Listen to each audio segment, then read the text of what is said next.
On va tout de suite commencer cette nouvelle capsule sur le mystère de l'Église catholique. Viens avec moi, c'est parti.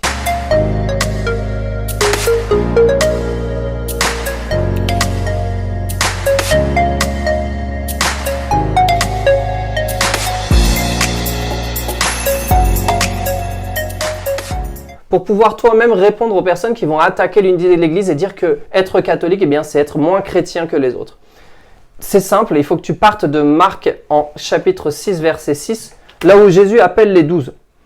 Jésus parcourait les villes d'alentour en enseignant, il appela les 12, alors il commença à les envoyer en mission deux par deux. Il leur donnait autorité sur les esprits impurs. Alors dans cette élection, tu peux voir deux éléments. Dans un premier temps, il y a un collège apostolique qui est appelé, donc ils sont 12. C'est pas une élection qui est privatisée juste à une autre personne qui va donner à une autre personne, mais c'est un collège. Donc c'est 12 personnes qui vont devoir penser de la même façon et agir de la même manière. La deuxième chose, c'est que l'autorité qu'il va leur donner, elle va pouvoir agir en toute force sur les esprits impurs et les expulser. Pourquoi ? Parce que le Seigneur, il est conscient qu'il doit garantir cette unité de son troupeau. Et donc, il sait que les premiers adversaires, ce sont les esprits impurs, ce sont les démons.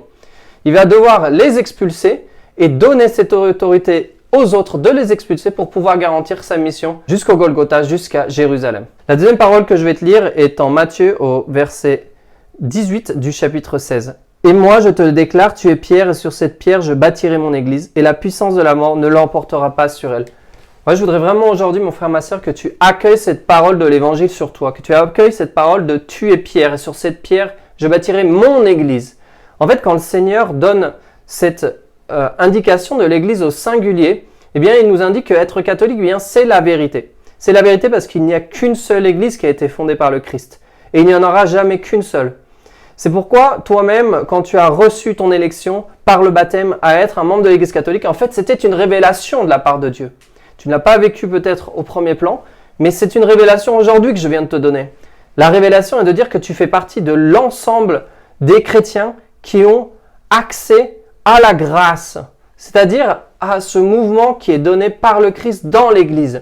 Et si tu reçois aujourd'hui cette prophétie, mon frère, ma sœur, sache que ce n'est pas quelque chose qui nous fait être au-dessus des autres, mais c'est quelque chose qui nous fait être au service de l'unité du genre humain. La Lumen Gentium, elle nous dit tout simplement que l'Église est d'abord un signe, ensuite elle est un moyen d'intime union avec le corps du Christ, et enfin, elle va montrer cette unité du genre humain. Comment ça se passe dans les faits ? L'Église catholique n'est pas seulement l'Église catholique romaine.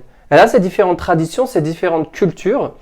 Et donc, quand on va critiquer l'Église catholique, on ne va pas seulement critiquer les catholiques romains, la tradition peut-être grégorienne. On va vraiment critiquer toutes les cultures et toutes les traditions qui sont catholiques. Et c'est pour ça que c'est terrible d'entendre de la bouche de nos frères séparés ou de nos frères orthodoxes que l'Église catholique n'est pas la vérité. Parce que l'Église catholique a pour objectif d'unifier le genre humain et donc d'unifier dans son sein toutes les personnes qui croient au Christ. Je voudrais que tu reçoives aujourd'hui, mon frère, ma soeur, cette phrase qui vient te bénir dans ta vocation à être catholique. Sois béni dans ta vocation à être catholique et rappelle-le autour de toi. Oui, l'Église catholique est la vérité. L'Église catholique a le pouvoir de te donner la liberté, la vérité et a le pouvoir de t'enseigner tout ce que tu dois savoir pour ton salut. Que l'Église catholique puisse te transmettre toujours et encore cette vérité et que tu puisses recevoir dans le nom de Jésus une grâce pour ta journée. Je te bénis, le Christ est celui qui va unifier le genre humain, rappelle-le toi, et sois largement dans l'onction aujourd'hui de l'Esprit Saint.